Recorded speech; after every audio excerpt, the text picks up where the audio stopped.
সকলকে জানাই জয় গীতা। ছোটদের আমার স্নেহ এবং বড়দের জানাই প্রণাম।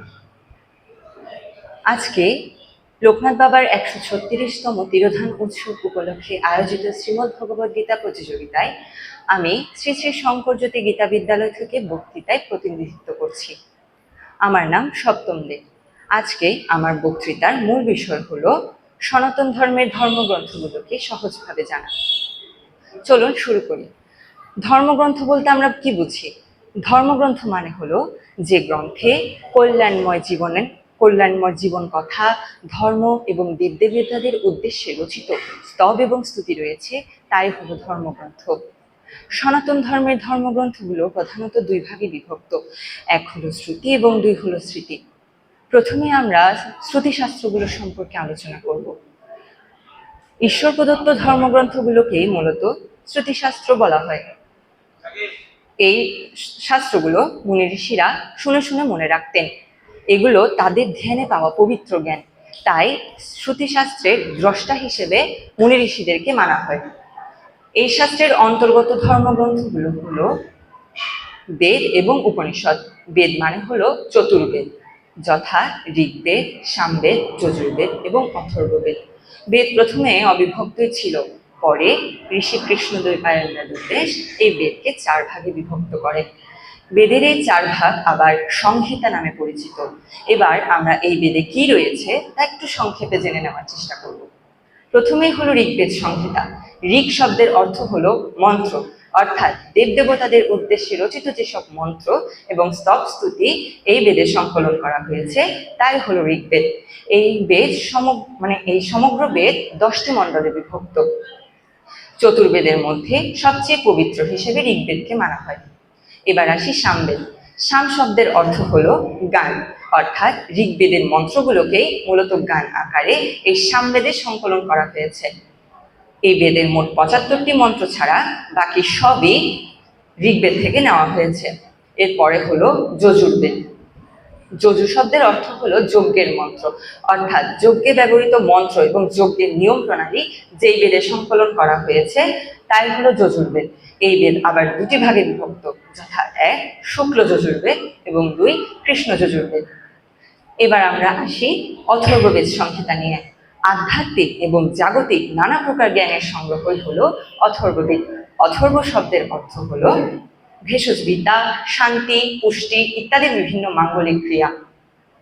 পাশাপাশি অথর্ববেদে রয়েছে অস্থিবিদ্যা, শল্যবিদ্যা, চিকিৎসাবিদ্যা সহ ইত্যাদি বিভিন্ন বিদ্যার উল্লেখ। এবার আসি পরবর্তী ধর্মগ্রন্থ উপনিষদ। উপশব্দের অর্থ হলো নিকটে, নি শব্দের অর্থ হলো নিশ্চয় এবং সৎ ধাতুর অর্থ হলো অবস্থান, অর্থাৎ গুরুর নিকটে বসে নিশ্চয়ের সঙ্গে যে জ্ঞান আহরণ করা হয়, তাই হলো উপনিষদ। আমাদের শ্রীমদ্ ভগবদ গীতাকে এই উপনিষদের সার বলা হয়। উপনিষদের মূল বিষয়বস্তু হলো ব্রহ্মজ্ঞান। কয়েকটি উল্লেখযোগ্য উপনিষদ সম্পর্কে জানি। ছান্দেজ্ঞ উপনিষদ, ঈশ উপনিষদ, জ্ঞান উপনিষদ, কঠ উপনিষদ ইত্যাদি। এরপরে হলো স্মৃতিশাস্ত্র।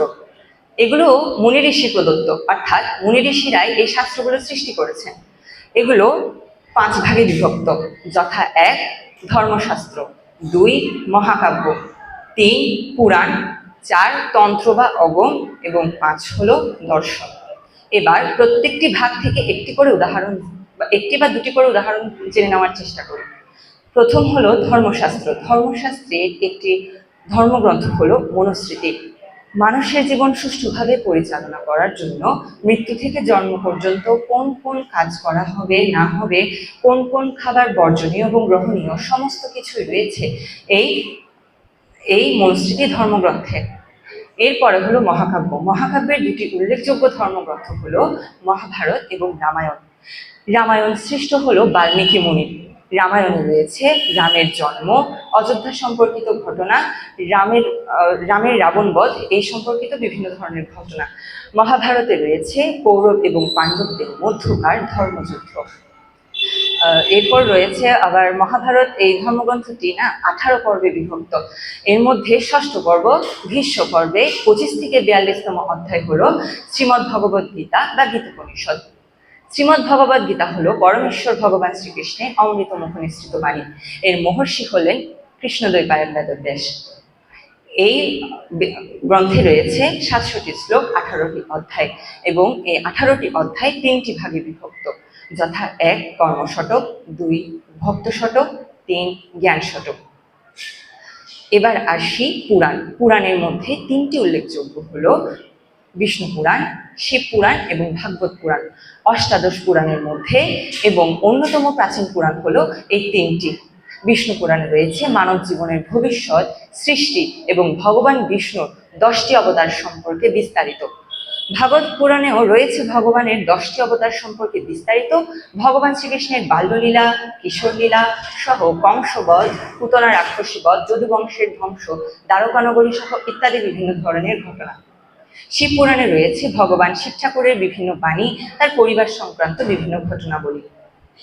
এবার আসি তন্ত্র বা অগম। তন্ত্র বা অগমের একটি উল্লেখযোগ্য ধর্মগ্রন্থ হলো কালিকা তন্ত্র। কালিকা তন্ত্র হলো দেবী কালীর বিভিন্ন রূপের আরাধনা পদ্ধতি, যোগ সাধনা পদ্ধতি, তান্ত্রিক বিভিন্ন ক্রিয়াকলাপ, এটাই হলো কালিকা তন্ত্র। এতে আরো রয়েছে শক্তিতত্ত্ব, যোগ সাধনার বিভিন্ন পদ্ধতি, মন্ত্র ও মুদ্রা ইত্যাদি। সর্বশেষ হলো দর্শন। দর্শন থেকে একটি উল্লেখযোগ্য ধর্মগ্রন্থ হলো যোগসূত্র। মানুষের চিন্তা চেতনাকে নিয়ন্ত্রণ এবং মনকে আধ্যাত্মিকভাবে মুক্তির উপায়ে বৈজ্ঞানিকভাবে বিশ্লেষণ করা হয়েছে এই গ্রন্থে। এই গ্রন্থ আবার 3টি ভাগে বিভক্ত, যার মধ্যে একটি হলো অষ্টাঙ্গ যোগ। সকলকে ধন্যবাদ। আজকে আমার এই বক্তব্যের যদি কোনো ভুল ত্রুটি হয়ে থাকে সকলে ক্ষমা সুন্দর দৃষ্টিতে দেখবেন। ভবিষ্যতে আমি আরো ভালো করার চেষ্টা করব। ধন্যবাদ।